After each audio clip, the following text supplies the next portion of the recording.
Hi friends, അസ്സാം വലൈക്കും. ഇന്ന് ഞാൻ വന്നിട്ടുള്ളത് റവ വെച്ചിട്ടുള്ള എഗ്ലെസ് ആയിട്ടുള്ള ഒരു കേക്കിൻ്റെ റെസിപ്പി ആയിട്ടാണ്. വളരെ ഈസി ആയിട്ട് തന്നെ ഉണ്ടാക്കിയെടുക്കാൻ പറ്റും. നല്ല ടേസ്റ്റിയും നല്ല സോഫ്റ്റ് ആയിട്ടുള്ള ഒരു കേക്കാണ്. അപ്പോൾ ഇതിൽ ഞാൻ കുറച്ച് ടൂട്ടി ഫ്രൂട്ടി കൂടി ഇട്ടിട്ടുണ്ട്. അപ്പോൾ ഈ ഒരു കേക്ക് ഉണ്ടാക്കാനായിട്ട് വളരെ ഈസിയാണ്. ഇത് ഞാൻ ഓവനിലാണ് ചെയ്തിട്ടുള്ളത്. ഓവനില്ലാതെ ഈ ഒരു കേക്ക് റെഡിയാക്കി എടുക്കാവുന്നതാണ്. അപ്പോൾ ആരെങ്കിലും ആദ്യമായിട്ട് കാണുന്നവരുണ്ടെങ്കിൽ ഒന്ന് സബ്സ്ക്രൈബ് ചെയ്തേക്കണേ. എന്നിട്ട് ബെല്ലൈക്കണോട് പ്രസ് ചെയ്ത് ഓൾ എന്നുള്ള ഓപ്ഷൻ സെലക്ട് ചെയ്യാനും മറക്കല്ലേ. അപ്പോൾ പുതിയതായിട്ട് വീഡിയോസൊക്കെ ഇടുമ്പോൾ നിങ്ങൾക്ക് നോട്ടിഫിക്കേഷൻ കിട്ടുന്നതാണ്. അപ്പോൾ ആദ്യം ഇതിന് വേണ്ടിയിട്ട് ഒരു ബൗളിലേക്ക് ഒരു 3 ടേബിൾ സ്പൂൺ തൈര് ചേർത്ത് കൊടുക്കുക. അധികം പുളിയില്ലാത്ത തൈര് ചേർത്ത് കൊടുക്കാം. ഇനി പൊടിച്ച പഞ്ചസാര 1 കപ്പ് ചേർത്ത് കൊടുക്കാം. ഒരു 1/4 കപ്പിൽ കൂടുതൽ പഞ്ചസാര എടുത്തിട്ട് പൊടിച്ച് കഴിഞ്ഞാൽ 1 കപ്പ് പൗഡർ ഷുഗർ കിട്ടും.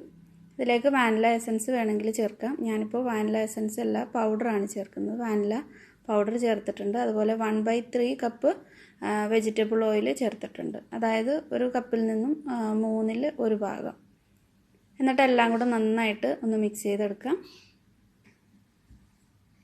അപ്പോൾ ഇത് എല്ലാം നന്നായിട്ട് തന്നെ മിക്സ് ചെയ്തൊരു ക്രീം പോലെ ആയിട്ടുണ്ട്. ഇനി ഇതിലേക്കായിട്ട് ഒരു 1/2 കപ്പ് മൈദയും 1 കപ്പ് റവയും എടുത്തിട്ടുണ്ട്. ഈ മൈദയിൽ നിന്നും 1 ടേബിൾ സ്പൂൺ എടുത്ത് മാറ്റിയിട്ട് ഒരു ബൗളിലേക്ക് ചേർത്തിട്ടുണ്ട്. ഇതിലേക്ക് കുറച്ച് ടൂട്ടി ഫ്രൂട്ടി ഒന്ന് മിക്സ് ആക്കിയിട്ട് വയ്ക്കാം. ഒരു 2-3 ടേബിൾ സ്പൂൺ ടൂട്ടി ഫ്രൂട്ടി ഇട്ടിട്ട് നന്നായിട്ട് മിക്സ് ചെയ്ത് വെക്കണം. ഇല്ലെങ്കിൽ നമ്മളിത് നേരിട്ട് കേക്കിൻ്റെ ബാറ്ററിലേക്ക് ചേർത്താൽ എല്ലായിടത്തും ടൂട്ടി ഫ്രൂട്ടി മിക്സായിട്ട് കിട്ടില്ല. 1 കപ്പ് റവയും ഒരു 1/2 കപ്പ് മൈദയും ചേർത്തിട്ടുണ്ട്. അതിൽ നിന്ന് ആ 1/2 കപ്പിൽ നിന്ന് 1 ടേബിൾ സ്പൂൺ മാറ്റിയിട്ടുള്ളതാണ്. ഒരു 1.5 ടീസ്പൂൺ ബേക്കിംഗ് പൗഡറും 1/2 ടീസ്പൂൺ ബേക്കിംഗ് സോഡയും ചേർക്കാം. ഇനി ഇതിലേക്ക് ഒരു 1/4 ടീസ്പൂണോളം ഉപ്പ് ചേർക്കുന്നുണ്ട്.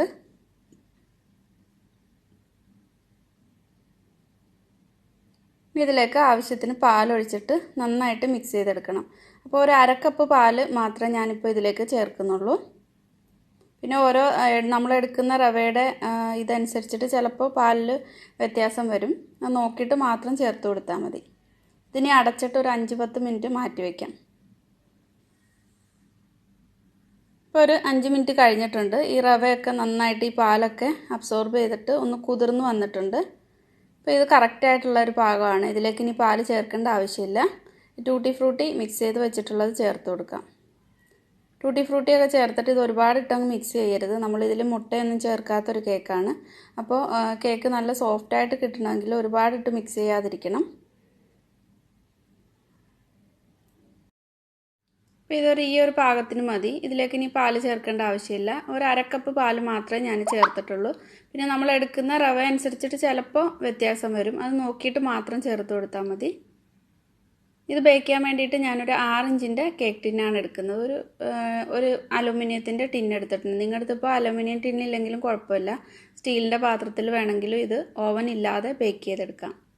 ഇതിൻ്റെ മുകളിലായിട്ട് കുറച്ചുകൂടി ടൂട്ടി ഫ്രൂട്ടി ഇട്ട് കൊടുത്തിട്ടുണ്ട്. നന്നായിട്ട് ടാപ്പ് ചെയ്തിട്ട് വേണം ഇത് ബേക്ക് ചെയ്യാൻ വേണ്ടിയിട്ട് വയ്ക്കാൻ. ബേക്ക് ചെയ്യാൻ വേണ്ടിയിട്ട് ഓവൻ 180 ഡിഗ്രിയിലാണ് പ്രീ ഹീറ്റ് ചെയ്യേണ്ടത്. 180 ഡിഗ്രിയിൽ ഡിഗ്രി സെലക്ട് ചെയ്തിട്ട് സ്റ്റാർട്ട് എന്നുള്ള ബട്ടണിൽ കൊടുത്താൽ മതി. അപ്പോൾ ഇത് പ്രീ ഹീറ്റായിട്ട് കിട്ടും. ഒരു 5 മിനിറ്റൊക്കെ ആകുമ്പോൾ തന്നെ പ്രീ ഹീറ്റായിട്ട് കിട്ടും. അപ്പോൾ നിങ്ങൾ OTGയിലാണ് ചെയ്യുന്നതെങ്കിൽ അത് ടൈം സെറ്റ് ചെയ്ത് വെച്ചിട്ട് പ്രീ ഹീറ്റ് ചെയ്തെടുത്താൽ മതി. അപ്പോൾ ഇത് പ്രീ ഹീറ്റ് ആയിട്ടുണ്ട്. ബീപ്പ് സൗണ്ട് കേട്ടിട്ടുണ്ട്. ഇനി സ്റ്റോപ്പിൽ പ്രസ് ചെയ്തിട്ട് ഓവൻ തുറന്നിട്ട് കേക്കിൻ്റെ ബാറ്റർ വെച്ച് കൊടുക്കാം. ഈ ഒരു കേക്ക് ഒരു 45 മിനിറ്റ് ഒക്കെ എടുക്കും ഇത് ബേക്കായി കിട്ടാൻ വേണ്ടിയിട്ട്. പിന്നെ നിങ്ങൾ എടുക്കുന്ന പാത്രത്തിൻ്റെ അളവനുസരിച്ചോ അതുപോലെ ബേക്ക് ചെയ്യുന്ന ഓവൻ അനുസരിച്ചിട്ട് കുറച്ചൊക്കെ വ്യത്യാസം ഉണ്ടാവും. അപ്പോൾ നോക്കിയിട്ട് ചെയ്യുക. എന്തായാലും ഒരു 45 മിനിറ്റ് കൂടുതൽ വേണം. അപ്പോൾ സ്റ്റാർട്ട് കൊടുത്തിട്ടുണ്ട്.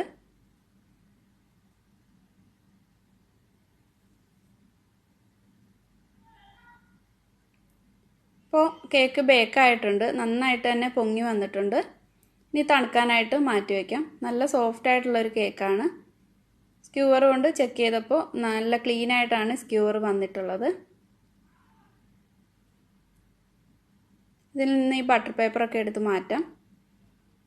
സൈഡൊക്കെ നല്ലൊരു ബ്രൗൺ കളറായി വന്നിട്ടുണ്ട്.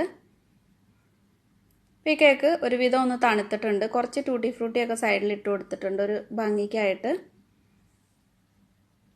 നിങ്ങൾക്കിത് കട്ട് ചെയ്യുന്ന കാണുമ്പോൾ മനസ്സിലാവും നല്ല സോഫ്റ്റ് ആയിട്ടുള്ളൊരു കേക്കാണ്. റവ വെച്ചിട്ട് മുട്ട ചേർക്കാതെ എല്ലാവർക്കും തന്നെ ഈസി ആയിട്ട് ഉണ്ടാക്കിയെടുക്കാൻ പറ്റിയ കേക്കാണ്. അപ്പോൾ ഓവനില്ലാതെ ചെയ്യുന്ന കുറേ കേക്ക് ഞാൻ ഇട്ടിട്ടുണ്ട്. കാണാത്തവർക്ക് ലിങ്ക് ഡിസ്ക്രിപ്ഷനിൽ കൊടുക്കുന്നുണ്ട്, കണ്ടു നോക്കിയാൽ മതി. താങ്ക്